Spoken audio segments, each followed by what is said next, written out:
Et c'était donc un résultat attendu, celui du Royaume-Uni, finalement contraint de participer au scrutin. Sa sortie de l'Union n'étant toujours pas effective. La formation de l'eurosceptique Nigel Farage est crédité de 31,6% des votes, loin devant les conservateurs de Theresa May, reléguée en 5e position avec seulement 9% des voix.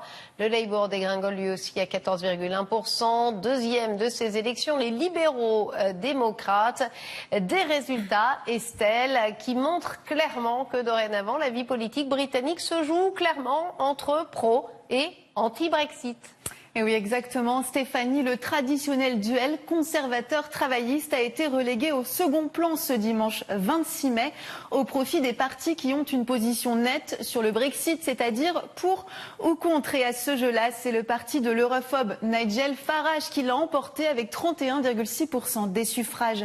Un parti né en février dernier en réaction aux tergiversations des forces politiques au pouvoir sur la mise en œuvre du Brexit.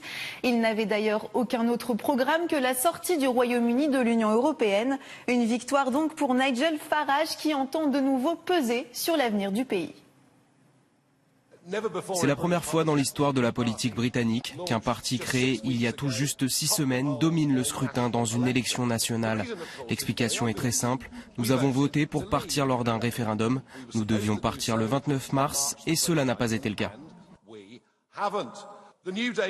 La nouvelle date, c'est le 31 octobre. Au parti du Brexit, nous avons des hommes et des femmes avec beaucoup d'expérience en matière de business.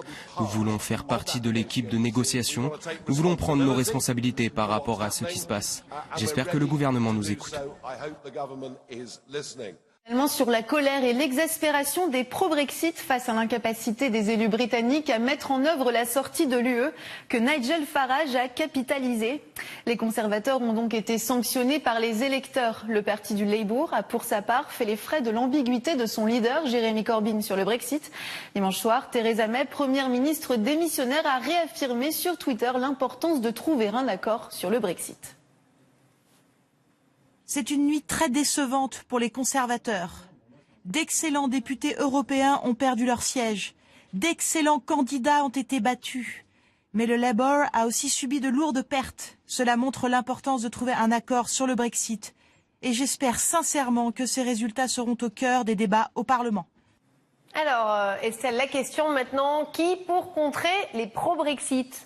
Eh bien, Stéphanie, face au parti de Nigel Farage, on trouve les Lib Dem, les libéraux démocrates. Ils sont, vous l'avez compris, pro-Europe et ils comptent bien s'imposer comme principal opposant face au pro-Brexit.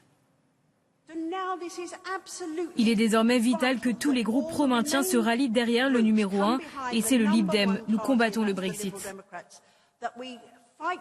Ce n'est pas inévitable. Notre rôle est d'être un leader au sein de l'Union européenne afin de bâtir son avenir.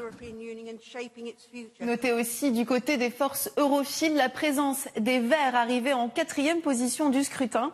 Les débats sur le Brexit risquent donc de durer encore quelques temps outre-Manche, au moins jusqu'au 31 octobre. Eh ben, le feuilleton n'est pas fini, effectivement. Estelle, on va encore bien s'amuser ou nous donner des mal de tête au choix. Merci à vous.